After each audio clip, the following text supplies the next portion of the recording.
반갑습니다. 존경하는 국민 여러분, 더불어민주당 대표 이재명입니다.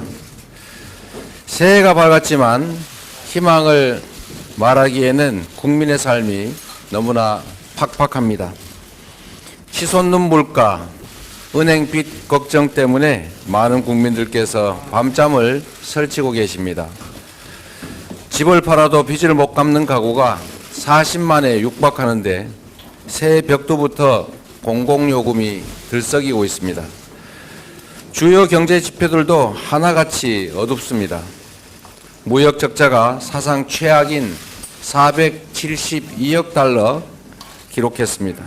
올해는 수출이 더 감소할 것이라고 합니다. 일자리 증가폭은 작년에 10분의 1에 불과하고 성장률도 1%대로 추락할 전망입니다. 지난해 코스피 지수도 G20 선진국 가운데 최악의 낙폭을 기록했습니다. 민생 경제가 끝을 알 수 없는 시련의 터널로 접어들었습니다. 더구나 이처럼 엄혹한 시기에 한반도의 군사적 긴장이 가파르게 높아지면서 경제에 큰 짐을 지우고 있습니다. 특히 안보 무능을 감추기 위한 대통령의 위험천만한 말폭탄으로 국민 불안과 시장 혼란이 증폭됐습니다. 정말 이러다 무슨 일 나는 것 아닌가 하는 불안이 국민들 사이에 생겨나고 있습니다. 어려운 경제 상황에 안보 참사까지 더해지면서 코리아 리스크가 전면화되고 있습니다. 국민의 삶이 생사의 기로에 놓였습니다. 폭력적인 국정을 정상화해야 합니다. 이런 때일수록 정치가 제자리로 돌아가야 합니다. 정치권 모두의 힘을 모아서 민생을 살리고 나라의 미래를 개척하는 데 집중해야 될 때입니다. 이를 위해서 일방적이고 폭력적인 국정을 중단해야 합니다. 야당 말살 책동 또한 그만두시기 바랍니다. 그동안 정부는 말로는 협치를 내세우면서 권력기관을 동원한 야당 파괴, 정적 죽이기에 골몰했습니다. 이중 플레이로 국민을 속여온 것입니다. 집권 이후 8개월이 넘도록 야당 대표와 대화하지 않은 유일한 정부라는 지적까지 받고 있습니다. 국민과 야당을 대화 상대로 인정하지 않는 이상 국정 난맥과 위기는 반복될 수밖에 없습니다. 정부가 추진하는 소위 3대 개혁도 검찰의 영장 집행처럼 우격다짐으로 밀어붙이다가는 성과도 없이 거센 반발만 살 우려가 있습니다. 분열과 분노의 정치를 끝내겠습니다. 국민 통합을 최우선으로 생각하겠습니다. 제가 지금 드리는 말씀이 아니라 대통령께서 지난 시기에 다짐했던 말씀입니다.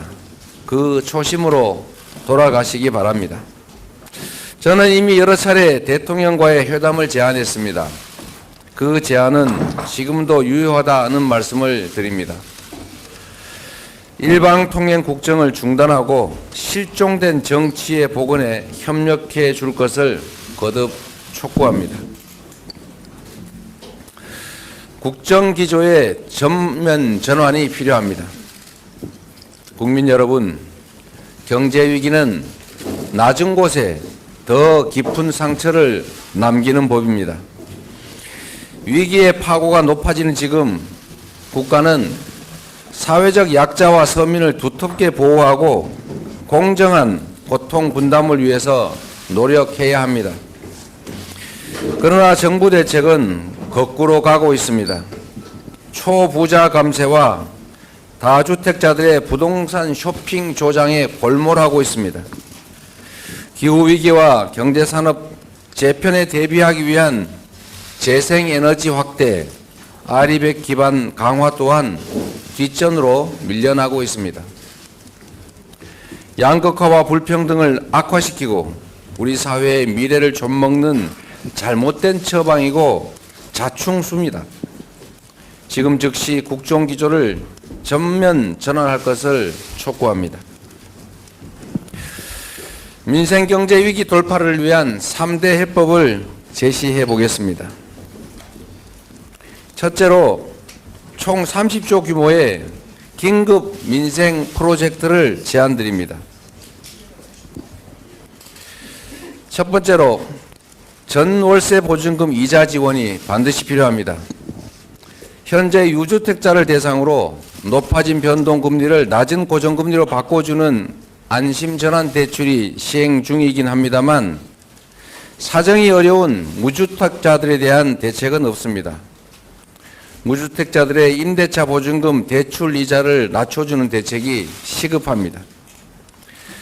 대부업과 불법 사금융으로 내몰리는 저신용 서민들이 제도권 안에서 개인 신용 대출을 받을 수 있도록 정부의 보증과 지원이 대폭 확대되어야 합니다.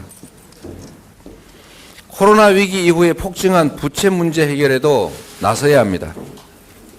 정부 재원과 금융기관의 금리 인하를 통한 이자 감면 프로그램, 인건비, 임대료 등 고정비 부담을 덜기 위한 고정비 상환 감면 제도, 대출 일부를 초저금리로 전환하는 한계차주 대출 전환 지원 등의 가계부채 3대 대책도 추진해 나가야 합니다.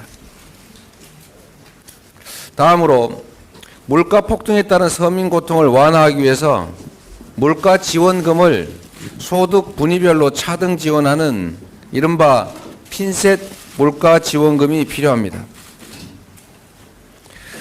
민생 물가 안정에 도움이 되는 지역화폐 예산의 증액과 항구화도 추진할 필요가 있습니다. 고금리와 경기 침체로 인한 부동산 혼란, 주거 불안도 해소해야 합니다. 이를 위해서 부실 위험 주택과 미분양 주택을 공공이 매입해서 임대로 전환하는 매입 임대를 대폭 확대하고 부동산 PF의 연쇄 부도를 막기 위해서 배드뱅크 설립도 서둘러야 합니다. 두 번째 제안입니다. 경제 라인을 포함해서 내각을 대폭 쇄신해야 합니다. 현재 당국은 상황인식과 위기 대처 능력에서 국민과 시장의 신뢰를 상실했습니다. 김진태 사태를 수수방관해서 자본시장을 붕괴 직전까지 몰아간 것만으로도 교체 사위는 이미 차고 넘칩니다. 진영과 관계없이 능력과 경륜이 검증된 경제팀을 구성해야 합니다. 참사 내각이란 지탄을 받고 있는 총리와 각 부처 인사들도 개편해야 될 것입니다. 세 번째, 경제위기 극복에 있어서 정부의 노력만으로는 부족합니다. 국회와 정부, 기업, 노동계 등이 참여하는 범국가 비상경제회의 구성을 제안드립니다. 민주당은 국회의 다수당으로서 경제위기 상황에 실시간으로 대응하기 위해서 당내에 경제안보센터를 설치하겠습니다. 2023년은 기본사회로의 대전환이 시작되는 원년으로 삼을 필요가 있습니다. 존경하는 국민 여러분, 지금 우리는 기후위기, 디지털혁명, 인구위기 같은 문명사적 대전환을 맞이하고 있습니다.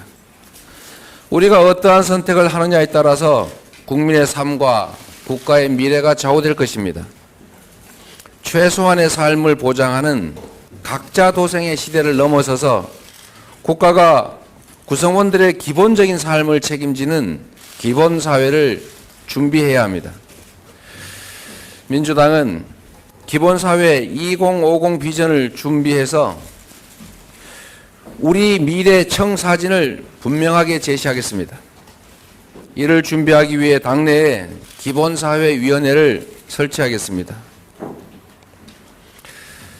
기본소득의 완성을 위해서 단계적으로 나아가겠습니다. 우리는 이미 부분적으로 기본소득을 시행하고 있습니다. 만 8세까지 지급되는 월 10만 원의 아동수당, 현재 정부가 추진하는 월 100만 원의 부모급여 모두 소득, 자산에 관계없이 모두에게 지급되는 보편적인 아동에 대한 기본소득입니다. 이런 사업들을 서서히 확대해 나가면 언젠가는 전 국민 보편적 기본소득 실현도 가능해질 것입니다. 그 첫걸음으로 기초연금부터 노인 기본소득으로 전환하는 노력을 기울여야 합니다. 모두가 아시는 것처럼 기초연금은 박근혜 전 대통령 후보가 자산소득과 관계없이 모든 65세 이상 노인에게 공평하게 동등하게 지급하겠다고 했던 노인 기본소득이었습니다. 기초연금의 부부 감액을 폐지하고 현재 70%에게만 지급하는 것을 전체 어르신에게 지급하는 것으로 점차 확대하는 방안을 추진하겠습니다. 재생에너지 기반의 에너지연금도 단계적으로 확대해야 합니다. 농촌 중심의 지방 소멸을 막기 위한 농촌 기본소득도 시행할 필요가 있습니다. 기본 주거로 주거 불안 시대를 끝내야 합니다. 정부가 최근 다주택자들의 주택 매집과 투기를 부추기고 있습니다. 부동산 시장을 다시 도박판으로 만들고 경제 양극화, 자산 양극화를 확대할 악수 중에서도 악수입니다. 전체 가구의 85%를 차지하는 무주택자와 1주택자에게 정책의 초점을 맞춰야 합니다. 민주당은 무주택자들이 내 집 마련의 꿈을 실현하고 1주택자들은 큰 부담 없이 더 나은 주택으로 갈아타게 할 수 있도록 돕는 주거정책을 마련하겠습니다. 임대지원 강화 등을 통해서 주거 환경의 질도 획기적으로 개선해야 합니다. 취약계층뿐만 아니라 국민 누구나 내 집 마련을 할 때까지 저렴한 임대료로 고품질의 주택에서 장기간 거주할 수 있도록 해 나가겠습니다. 기본 주거 사회를 위해서는 일자리, 교육, 문화, 교통, 인프라가 생활권 단위로 균형 있게 발전해야 합니다.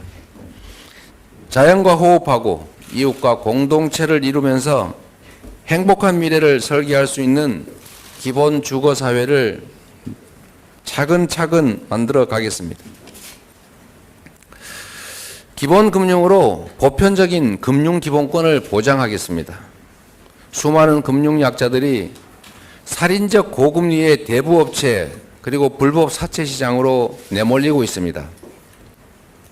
돈이 더 필요한 사람일수록 은행 이용이 더 어려운 이 모순을 계속 방치하면 금융의 불평등과 불공정은 더욱 심해지고 경제 활성화도 더 어렵게 됩니다.